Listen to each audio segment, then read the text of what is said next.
স্বাগত বন্ধুরা, টেকনোলজি সংক্রান্ত আরেকটি পর্বে আপনাদের স্বাগত জানাই। আজকে আমরা দেখব যে ইন্টেলের 12600K এবং রাইজেনের রাইজেন 5600X এই দুটোর মধ্যে আমরা কম্পেয়ার করব এবং কোনটি কেনা আমাদের জন্য লাভজনক সেটি আমরা বের করব।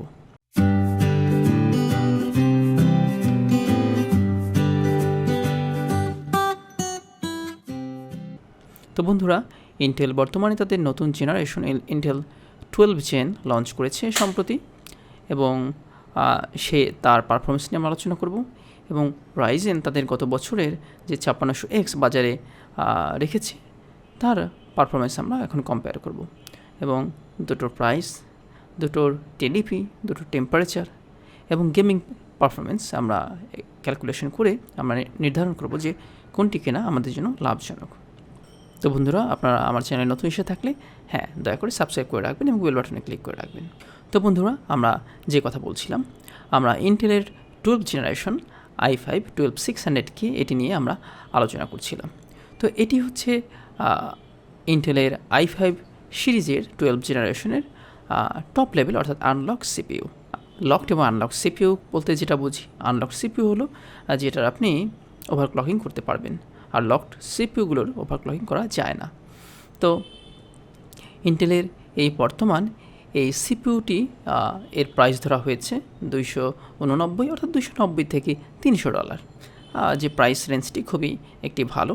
এবং এই 12 জেনারেশন ইন্টেল তাদের 10 ন্যানোমিটার টেকনোলজি বা আর্কিটেকচার নিয়ে এসেছে।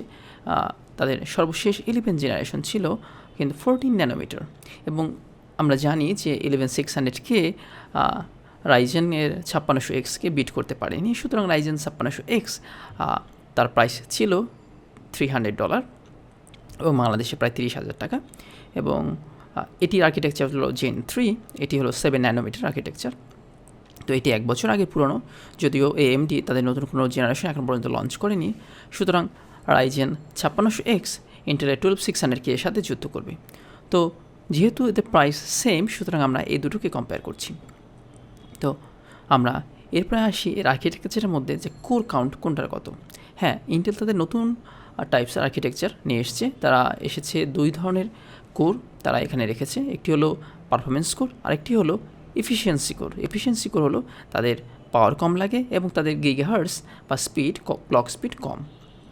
তো ইন্টেল তাদের নতুন এই 12600K এর মধ্যে যে পারফরমেন্স কোর রেখেছে সেগুলো স্পিড হচ্ছে 3 থেকে 4.9 গিগাহার্টজ, অর্থাৎ 3.7 হচ্ছে বেস ক্লক এবং টার্বো বুস্ট ক্লক হচ্ছে 4.9 গিগাহার্টজ। অন্যদিকে 5600X এর গিগাহার্টজ হচ্ছে বা ক্লক স্পিড হচ্ছে 3.7 থেকে, অর্থাৎ same to same, but turbo clock হচ্ছে 4.6, যেটি 300 মেগাহার্টজ কম। এবং ইন্টেলের কিন্তু এখানে 2 ধরনের কোর রয়েছে, আমরা বলেছি পারফরমেন্স কোর এবং এফিসিয়েন্সি কোর।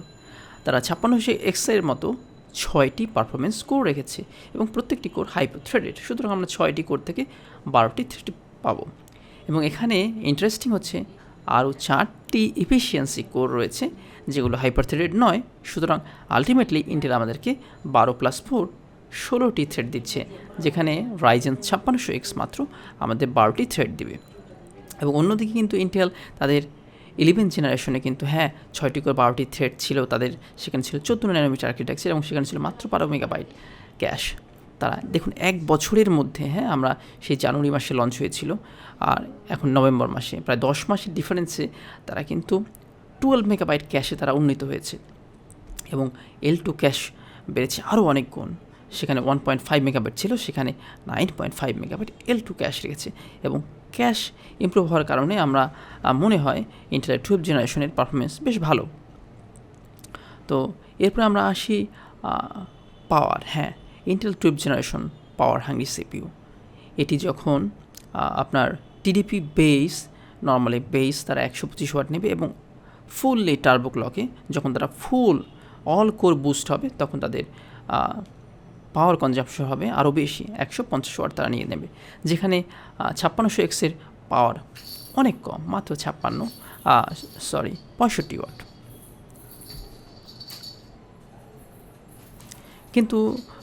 কিন্তু বেঞ্চমার্কিং করে দেখা গেছে যে যখন ইন্টেল এই i5-12600K বা 12,600 এই মডেলটি যখন গেমিং থাকে, গেমিংয়ের অবস্থায় কিন্তু সে 125 ওয়াটও নেয় না, 150 ওয়াটও নেয় না, বাট সে মাত্র 80 ওয়াটের মতো একটি ওয়াট নেয় এবং তার গেমিং পারফরমেন্স কিন্তু যথেষ্ট ভালো, সে বিষয়ে আমরা পরে আসছি।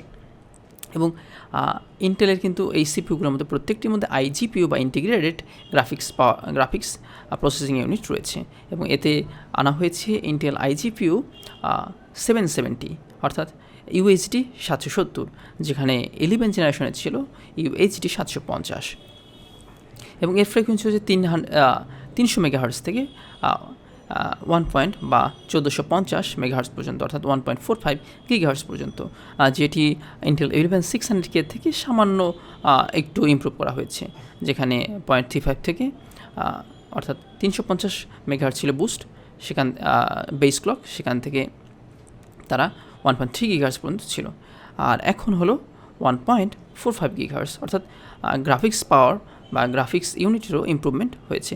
এবং যেহেতু বর্তমানে একদম বাজারে গ্রাফিক্স কার্ড খুবই শর্টেজ এবং এগুলো কেনা যাচ্ছে না, সুতরাং সেক্ষেত্রে যারা হাই এন্ড গ্রাফিক্স কার্ড ব্যবহার করেন এবং বাজারে গ্রাফিক্স শর্টেজের কারণে যদি আপনি অ্যাটলিস্ট ডিসপ্লেটি আনতে চান, সেক্ষেত্রে আপনার আইজিপিইউ আছে এমন সিপিইউ বাছাই করে নেওয়া দরকার। সুতরাং ইন্টেল এদিক থেকে আপনাকে এটা ফ্রি $30, হ্যাঁ, যেহেতু আমরা দেখেছি 12900K এবং 12900KF সিরিজ হচ্ছে যাদের গ্রাফিক্স নেই, সেখানে $30 ডিফারেন্স রাখা হয়েছে, অর্থাৎ ইন্টেলের এই জিপিউর প্রাইসটি আমরা ধরা যাক আইজিপিউর প্রাইসটি হচ্ছে $30, অর্থাৎ $30 যদি আমাদের দেশে হিসাব করি 3×27 প্রায় 2500-2600 টাকার মতো হবে।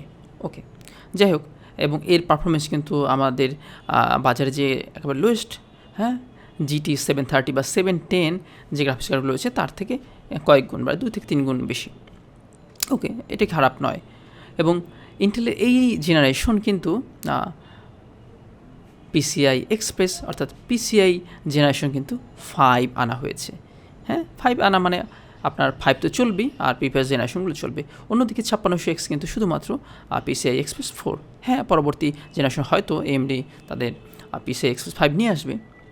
এবং LGH সকেট রাখা হয়েছে 1700, যেটি অবশ্যই 600 জেনারেশন মাদারবোর্ড আপনার লাগবে। হ্যাঁ, মাদারবোর্ডের কথা বলতে আপনার Ryzen 5600X আপনি চাইলে 6000 টাকা বা তার থেকে বেশি প্রাইসের মাদারবোর্ড দিয়ে আপনি ব্যবহার করতে পারবেন। হ্যাঁ, যেহেতু এটি X সিরিজ, অবশ্যই আপনারা 6000 টাকা মাদারবোর্ডে হবে না, আপনি 10,000 বা তার থেকে বেশি প্রাইসের মাদারবোর্ড কিনবেন। অন্যদিকে 12600K আপনাদের অবশ্যই 600 সিরিজের মাদারবোর্ড লাগবে ইন্টেলের। হ্যাঁ, ইন্টেলের একটি সমস্যা হলো তারা প্রত্যেকটি জেনারেশনের সাথে নতুন সকেটে মাদারবোর্ড নিয়ে আসে, তার ফলে আপনাদেরকে আবার নতুন করে মাদারবোর্ড কিনতে হয়, যেখানে AMD তাদের AM4 সকেটে তাদের কিন্তু একই মাদারবোর্ডে অনেক ধরনের অনেক জেনারেশন কিন্তু CPU সাপোর্ট করেছে। এটা AMD ফ্যান বয়দের জন্য বা AMD যারা বাইয়ার তাদের জন্য কিন্তু একটা অত্যন্ত প্লাস পয়েন্ট। তো সেক্ষেত্রে 600 সিরিজের যে মাদারবোর্ড সেগুলোর প্রাইস কিন্তু মিনিমাম $160 থেকে আরও বেশি হবে। বর্তমানে বাংলাদেশে কিন্তু এখনও একটু কম প্রাইসের 12 জেনারেশনের মাদারবোর্ড এখনও আসেনি, যেগুলো এসেছে সেগুলো 20,000 বা তার থেকে বেশি প্রাইস। হ্যাঁ, কিছুদিন ওয়েট করুন, হ্যাঁ, $160 অর্থাৎ বাংলাদেশে প্রায় 15,000-এর রেঞ্জে চলে আসবে, তখন হয়তো আপনারা কিনবেন, এটা আমি মনে করি সুইটেবল প্রাইস হবে। হ্যাঁ, এরপরে আমরা বলি র্যাম, হ্যাঁ, DDR4 এবং DDR5 দুটোই কিন্তু সাপোর্ট করবে 12600K, অন্যদিকে 5600X মতো DDR4 সাপোর্ট করবে। এবং 5600X যদি আপনি কিনেন সাথে একটি স্টক কুলার পাবেন, যেখানে আপনি ইন্টেলে কিনে কোনো স্টক কুলার পাবেন, আপনাকে এক্সট্রা আফটার মার্কেট কুলার কিনতে হবে, যেগুলো আপনাদের অবশ্যই প্রাইস, হ্যাঁ, দুটো যদি ডাবল রেডিয়েটরের যদি কুলার কিনে থাকেন, ওয়াটার কুলার বা লিকুইড কুলার, সেক্ষেত্রে আপনাকে অবশ্যই 6 থেকে 8,000 টাকা 10,000 টাকা ধরে রাখতে হবে, বা আপনি চাইলে আপনার যে বাজেট বেশি আরও বেশি কিনতে পারেন। ওকে, এখন আসি আসল কথায়। আপনারা অনেক ধরনের জিনিসই কিনতে পারেন, অনেক টাকা খরচ করতে পারেন, কিন্তু আসল কাজ হচ্ছে পারফরমেন্স। আসলে সে কতটুকু পারফরমেন্স দিচ্ছে সেটি হচ্ছে মূল বিষয়। তো ইন্টেলের 12600K এখানে আমরা পারফরমেন্স কোর 6টি পেলেও 4টি এফিসিয়েন্সি কোরের কারণে আমরা কিন্তু মোট 10টি কোর পেয়ে যাচ্ছি। অন্যদিকে 5600X-এ মাত্র 6টি কোরই রয়েছে। তো 12 থ্রেড বা 16 থ্রেড। আমরা চলে যাই প্রথমে প্রোডাক্টিভিটি বেঞ্চমার্ক, অর্থাৎ প্রত্যেকটি CPU কোর যখন আমরা ফুললি ব্যবহার করব তখন আমাদের কত পারফরমেন্স আসে। দেখুন, সিনেবেঞ্চ বেঞ্চমার্কটিকে সাধারণত আমাদের স্ট্যান্ডার্ড ধরা হয়, যেখানে প্রত্যেকটি কোর প্রত্যেকটি পয়েন্ট, হ্যাঁ, খুব ইম্পর্ট্যান্ট এবং CPU তাদের ক্ষমতা অনুসারে তাদের একটি রেজাল্ট শো করে। বেঞ্চমার্কিং হলো কিছু সফটওয়্যার যেগুলো দিয়ে আমাদের সিপিইউ পাওয়ার বা তার ক্ষমতা বা কার্যক্ষমতা আমরা নির্ণয় করতে পারি। তো যার পয়েন্ট বেশি অধিকাংশ ক্ষেত্রে সাধারণত দেখা যায় যে তার ক্ষমতা বেশি। আবার কিছু কিছু সফটওয়্যার আছে যাদের টাইমিং দিয়ে আমরা বিবেচনা করি, সেক্ষেত্রে যাদের টাইমিং খুবই কম, অর্থাৎ কম সময়ের মধ্যে যে কাজ সম্পন্ন করতে পারে, সেগুলোর ক্ষেত্রে সেই সব সিপিইউর ক্ষমতা কিন্তু অত্যন্ত বেশি। তো সিনেমেন্স R20 ক্ষেত্রে দেখা যায় যে যার বেঞ্চমার্কিং পয়েন্টস বেশি তার পাওয়ার খুবই বেশি। হ্যাঁ, 12600কে দেখুন সিঙ্গেল কোর পারফরমেন্স, হ্যাঁ আমাদের কিন্তু সিঙ্গেল কোর পারফরমেন্স কিন্তু অত্যন্ত গুরুত্বপূর্ণ, কারণ কিছু কিছু সফটওয়্যার হচ্ছে একেবারে সিঙ্গেল থ্রেডের, যেমন মাল্টিমিডিয়ার একদম অত্যন্ত গ্রাফিক্স কাজের জন্য যে জনপ্রিয় সফটওয়্যার ফটোশপ, সে কিন্তু সিঙ্গেল থ্রেডেড। হ্যাঁ, সুতরাং সিঙ্গেল থ্রেড খুবই ইম্পর্টেন্ট। সিঙ্গেল থ্রেডের পারফরমেন্স কিন্তু 12600 হচ্ছে 1877, যেখানে রাইজেন 5600 রয়েছে 1550। ইন্টেল কিন্তু খুব ভালো, প্রায় 20% ইমপ্রুভ করেছে সিঙ্গেল কোর। এবং সিনেবেঞ্চ R23 এর বেঞ্চমার্ক দেখুন 17630, যেখানে 5600 বেঞ্চমার্ক হচ্ছে 11300, প্রায় 60% কম বেঞ্চমার্ক। সুতরাং আপনি যদি 12600কে কিনেন, সেখানে কিন্তু আপনি অনেক বেশি লাভবান হচ্ছেন। অথচ দেখুন মাত্র জানুয়ারি মাসের 2021 সালে লঞ্চ হওয়া 11600 সিনেবেঞ্চ R23 মাল্টিকোর ছিল মাত্র 10,873, অর্থাৎ ইন্টেল প্রায় 76% ইমপ্রুভ করেছে তাদের প্রিভিয়াস জেনারেশন থেকে, অর্থাৎ 11600 থেকে প্রায় 60% মোর দ্যান 60% ইমপ্রুভ। অ্যামেজিং। হ্যাঁ, অনেকে বলতে পারেন যারা মাত্র 10 মাস আগে কিনে আমরা তো হেরে গেলাম, হ্যাঁ আমরা তো মাত্র 10 মাস পরে কিনে নিশ্চয় ভালো কিছু কিনতে পারতাম। যাই হোক, তো শুধু সিনেবেঞ্চ দিয়ে নয়, এরপর যদি আমরা আসি ব্লেন্ডার, হ্যাঁ ব্লেন্ডার যদি আপনার কোর্স কাউন্ট বেশি হয়, তার কিন্তু বেঞ্চমার্কিং খুবই ভালো হয়। এখানে হচ্ছে যত কম হবে, হ্যাঁ ব্লেন্ডারের বেঞ্চমার্ক হচ্ছে টাইমিং দিয়ে হয়, যত কম সময়ের মধ্যে হবে তার পাওয়ার তত বেশি। দেখুন ব্লেন্ডার বেঞ্চমার্ক হচ্ছে, যদি BMW বেঞ্চমার্ক হচ্ছে 2 মিনিট 33 সেকেন্ড, যেখানে রাইজেন 5600X হচ্ছে 3 মিনিট 48 সেকেন্ড। হ্যাঁ, প্রায় অনেক গুণে, প্রায় 1.5 গুণ ইমপ্রুভমেন্ট বেশি। এবং এরপরে আসি ব্লেন্ডার, এটি হচ্ছে গুজবেরি, অর্থাৎ গুজবেরির ক্ষেত্রে। তো দেখুন এর ক্ষেত্রে রয়েছে 13 মিনিট 13 সেকেন্ড, যেখানে হচ্ছে 5600X 16 মিনিট 47 সেকেন্ড, এখানে প্রায় 3 মিনিট এগিয়ে। অন্যদিকে আফটার ইফেক্টস, হ্যাঁ আপনার যে মাল্টিমিডিয়া প্রোডাকশনে কাজ করতেছে না, আফটার ইফেক্টসের পিউজেট সিস্টেমস তারা কিছু বেঞ্চমার্কিং করেছে, সেই বেঞ্চমার্কিংগুলো দিয়েও আমরা সিপিইউর ক্ষমতা নির্ধারণ করতে পারি। আফটার ইফেক্টসে পিউজেট বেঞ্চমার্ক হচ্ছে রাইজেন 5600X হয়েছে 5600X।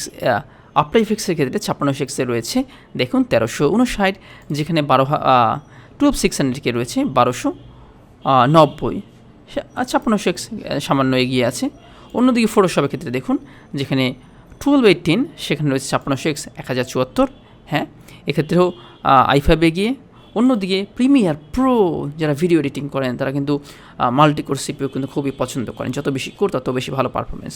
সেক্ষেত্রে দেখুন 12600 হচ্ছে 952, যেখানে 5600X রয়েছে 768, এদিকেও কিন্তু i5 এগিয়ে রয়েছে। এরপরে যদি আমরা সিপিইউ পাসমার্ক এই বেঞ্চমার্কই দেখি, সেখানে রয়েছে 5600X 12153 এবং i5 রয়েছে 24518, এদিকেও i5 এগিয়ে রয়েছে। এরপর আসুন গেমিংয়ের ক্ষেত্রে। আমরা গত বছর যখন রাইজেন 5000 সিরিজ লঞ্চ হয়, তখন কিন্তু আমরা তাদের বেঞ্চমার্ক দেখে এতটাই আপ্লুত হয়েছিলাম যে ইন্টেল কোনোভাবেই এটাকে ছুঁতে পারবে না। এবং পরবর্তী সময় 11 জেনারেশন ইন্টেল চলে আসলো, টাইগার লেক 11 জেনারেশন তার রকেট লেক লঞ্চ করলো, তো কিন্তু তারা তাতেও কিছু করতে পারলো না। এবং বর্তমানে এসে তারা অল্ডার লেক লঞ্চ করে, হ্যাঁ তার পারফরমেন্স অবশ্যই দেখিয়ে দিয়েছে। দেখুন ফোরজা হরাইজন 4 সেখানে রয়েছে 12600K হচ্ছে 228 FPS, যেখানে 5600X দিবে আপনার 207 FPS। ফার ক্রাই 6 সেখানে হচ্ছে 138, 5600X রয়েছে 115। CSGO সেখানে হচ্ছে 622, যেখানে 5600X রয়েছে 611, অলমোস্ট ক্লোজ, এটাকে আসলে পার্থক্য বলা যায় না। F1 2021, এবং আমরা এখানে কিন্তু প্রত্যেকটি FPS বলছি অ্যাভারেজ FPS, ওকে। এবং F1 2021 235, যেখানে রয়েছে 5600X 215। মাইক্রোসফট ফ্লাইট সিমুলেটর সেখানে রয়েছে 82, অলমোস্ট টাই দুটো। তো ইন্টেলের কিন্তু যেহেতু এই নতুন আর্কিটেকচারে সিপিইউ লঞ্চ হয়েছে, অর্থাৎ এফিসিয়েন্সি কোর এবং পারফরমেন্স কোর 2 ধরনের কোর এখানে থাকে। সুতরাং বর্তমানে কিছু গেমে দেখা গেছে যে কিছু ক্রাশিং ইস্যু পাওয়া গেছে। ক্রাশিং ইস্যু হলো অর্থাৎ গেম চলমান অবস্থায় গেমগুলো ক্লোজ হয়ে যায় বা শাটডাউন হয়ে যায়। হ্যাঁ, কয়েকটি গেমে এগুলো দেখা গেছে, এবং শুধুমাত্র ইন্টেলের এই 12 জেনারেশনই নয়, AMD যখন এই 5950X বা AMDও যখন তাদের এই অনেকগুলো মাল্টি করে সিপিইউগুলো যখন লঞ্চ করেছিল, তো সেই সব সিপিইউর ক্ষেত্রেও কিন্তু এই ধরনের ক্র্যাশিং ইস্যু ছিল। সুতরাং যদি আপনি i5 কিনেন, হ্যাঁ টেনশনে কিছু নেই, হ্যাঁ কয়েক মাসের মধ্যে দেখবেন যে হ্যাঁ এইসব ইস্যুগুলো অবশ্যই সলভ হয়ে গেছে। এবার আসি থার্মাল। হ্যাঁ, ইন্টেলের এই 12 জেনারেশন যেহেতু অনেক বেশি পাওয়ার হাংরি, সুতরাং তারা হ্যাঁ কিছুটা বেশি টিডিপি বা কিছুটা বেশি কিন্তু আপনার হিট প্রোডাকশন করছে। তো থার্মাল ইস্যুটা আমাদের কিন্তু অবশ্যই মাথায় রাখতে হবে। যেখানে দেখুন 12900K, হ্যাঁ আমরা দেখেছি প্রায় 85 থেকে 90 ডিগ্রি সেলসিয়াস হয় যখন তার প্রত্যেকটি অর্থাৎ 16টি কোর যখন ফুললি লোডেড থাকে সেক্ষেত্রে।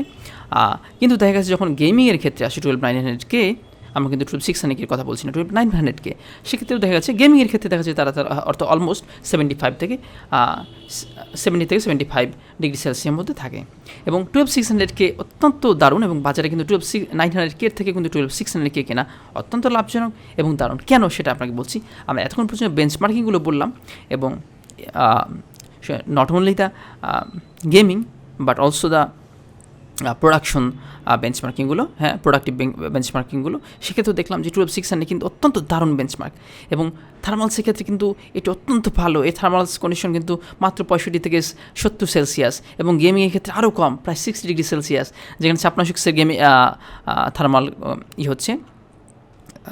থার্মাল কন্ডিশন হচ্ছে মাত্র 60 ডিগ্রি। হ্যাঁ, তো অলমোস্ট 5600 এবং 12600 থার্মাল কন্ডিশন খুবই ভালো। তো আফটার অল আমরা এতগুলো কন্ডিশন দেখে আমরা নিশ্চিত হলাম যে যদি আপনি i5 12600K কিনেন, হ্যাঁ এটি অবশ্যই দুটির কম্পিটিশনের মধ্যে অত্যন্ত একেবারে খুব স্ট্রংলি 12600K বিজয়ী। এবং শুধু 12600K 5600X এর থেকে ভালো নয়, এবং আমরা যদি 5800X অর্থাৎ 5800X এর সাথে কম্পেয়ার করি, সেক্ষেত্রেও প্রায় 12600K এগিয়ে আছে।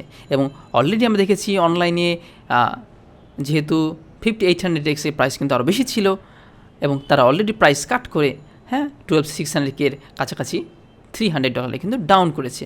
অর্থাৎ 12600K শুধুমাত্র 5600X এর প্রতিদ্বন্দ্বী নয়, এটি 5800X এর প্রতিদ্বন্দ্বী, এবং অলরেডি তার 5800X এর থেকে অনেক ভালো পারফরমেন্স করবে। সুতরাং 12600K আপনার জন্য কেনা অত্যন্ত লাভজনক।